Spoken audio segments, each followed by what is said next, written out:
इउपिपिएलआ सरकार हिसाबै खामानि मावनाय बायदि जों नुवाखै बेवहाय एनजिअफोरनि हेडक्वार्टार बायदि जों नुनो मोनदों गोबांथार एनजिअफ्रा बाहाय पार्टिसिपेट खालामदों आरो गभर्नमेन्ट स्किम गभर्नमेन्टनि खामानि मावनाय जि सिस्टेम बेवहाय एनजिअफोर बुंनाय बेखौसो जों नुनो मोनदों फर एग्जाम्पल बिथांमोनहा आगोलनि गभर्नमेन्ट जेसेबां स्किम मावदों माने प्रथमनिफ्रायनो मोनफ्रोमबो स्किमफोरनि सायाव माने इनभेस्टिगेट खालामनाय जागोन माने नायगिदिंनाय जागोन आरो खामानि मावदोंना मावाखै गासैबो खालामजोबनानै कारापसननि खोथा बिथांमोनहा लाबोदों आरो दाख्लै प्रमद बर'आ बुरजाथार फाइल मिडियानि दारै देखायनानै बुंदों कि कारापसन खालामदों ओरै खालामदों जे हाग्रामा महिलारि आरो बिपिएफनि नेताफ्रा जेलाव थांनांगोन बायदिसिना खोथा बुंदों दा बेखौ अडिट खालामहोदों मोनसे एनजिअ मोनसे संगठनखौ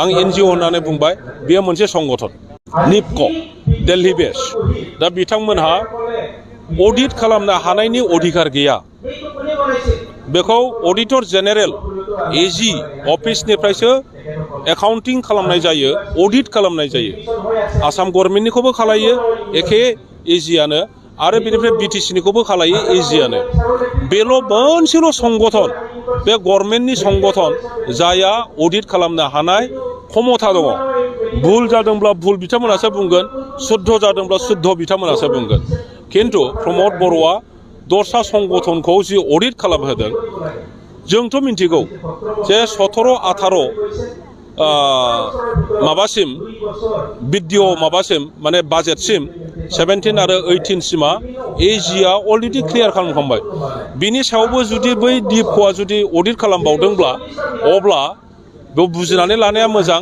जे एजिया अडिट खालामखानायनि सायावबो बिथांमोनहा आरोबाव अडिट खालामबावदों माने एजिनि अडिट खालामनायखौबो डाउट दं बिथांमोनहा बे रोखोम घटना जादों गतिके मोजां नङा आरो बिथांमोना सोरनिबा डिक्टेसनावसो खामानि मावो माने साबमिसिभ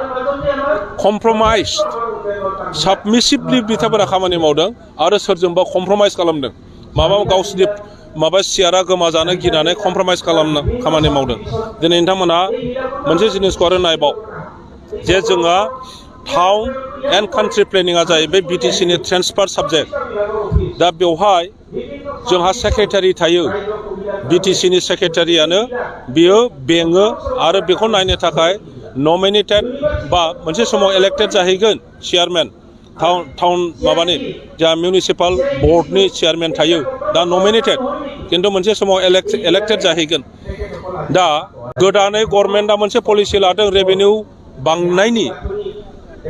रेभिनिउखौ बांहोनायनि थाखाय मोनसे पलिसि लादों जे बहाबा जुदि रिसोर्सेस दङब्ला बेनि सायाव टेक्सेस बसायनायनि दा मिउनिसिपाल बर्डआ मा खालामदों क'क्राझार टाउनाव मोनसे नटिफिकेसन ओंखारदों बिराद बुरजा टेक्स बारायनाय जाय मानसिया 2500 होयोमोन बियो दिनै 50-60 हाजार होनांगौ होननानै नटिफिकेसन ओंखारदों सोरबा 700 थाखा बोसोराव होग्राया 1,38,000 होनांगौ होननानै नटिफिकेसन ओंखारदों दा बे रोखोम जुदि खालामो अब्ला क'क्राझार टाउना धंस जागोन बाहाय रावबो न' लुनानै थाफैनाय नङा बाहाय बिजनेस कमार्स होननाय सोलिनाय नङा दा बेबायदिनो खामानि मावदों बे गभर्नमेन्टआ रायजो राजाखौ खस्थ'सो होदों रायजो राजानि मोजां खामानि मावनांगौ गभर्नमेन्टआ रायजो राजाखौ खस्थ' होनायनि उद्देश्य लानानै जेब्ला खामानि मावो बे सरकारा गोबाव थाङा जुदि बेबायदि सिस्टेमैनो थाबाय थायोबा सार बिटिसिनि फिउचारा माबायदि जागोन होननानै नोंथाङा सानो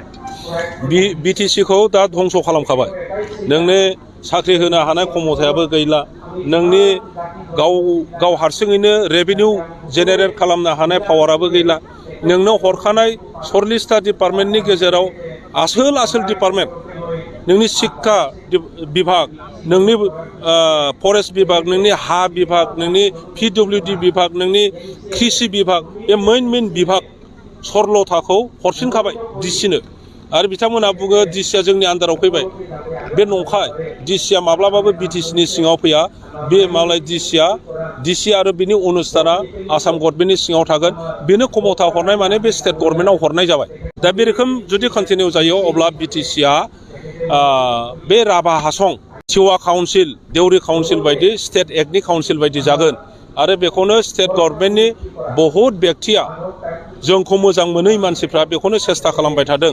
बेखायनो प्रिन्सिपाल सेक्रेटारिखौ दिनै चिफ एग्जिकिउटिभ अफिसार होनदों। बेखायनो जोंनि पलिटिकेल हेड जायखौ चिफ होननानै बुंदों बेखौ चिफ एग्जिकिउटिभ मेम्बार होननानै बुंदों। आरो बेबायदिनो गोबां नामाकरन होगोन।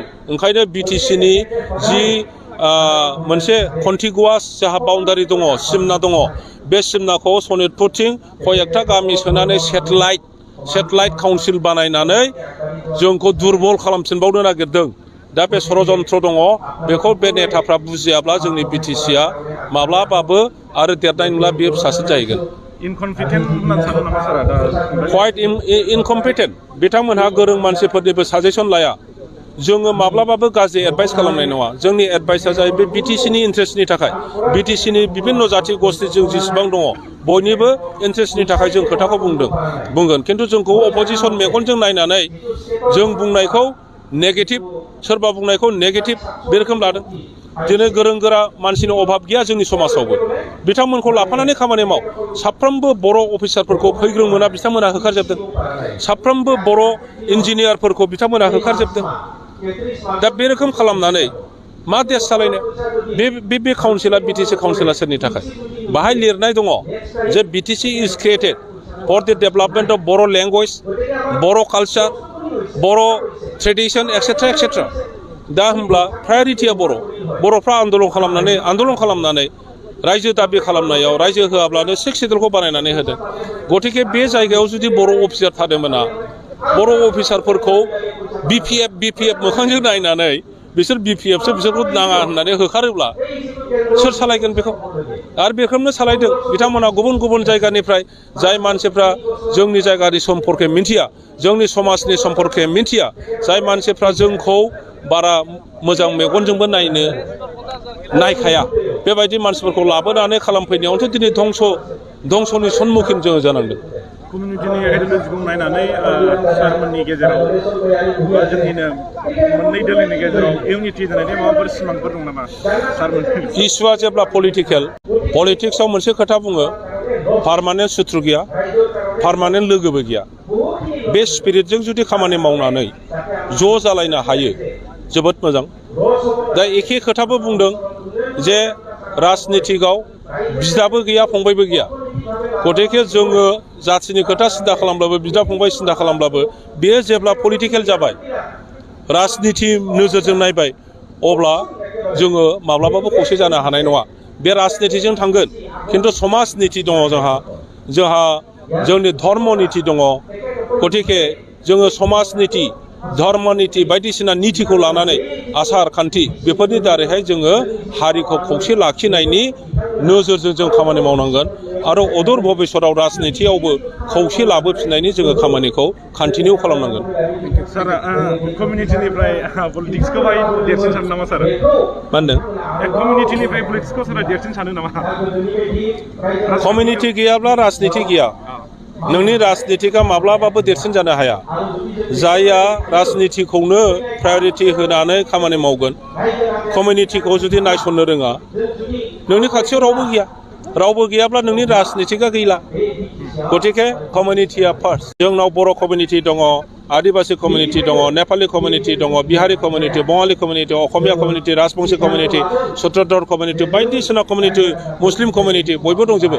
गतिके बे कमिउनिटिजों नोंनि पाब्लिक रिलेसना जुदि मोजां नङा, अब्ला नोंखौ राजनिति नेता मानो खालामनो?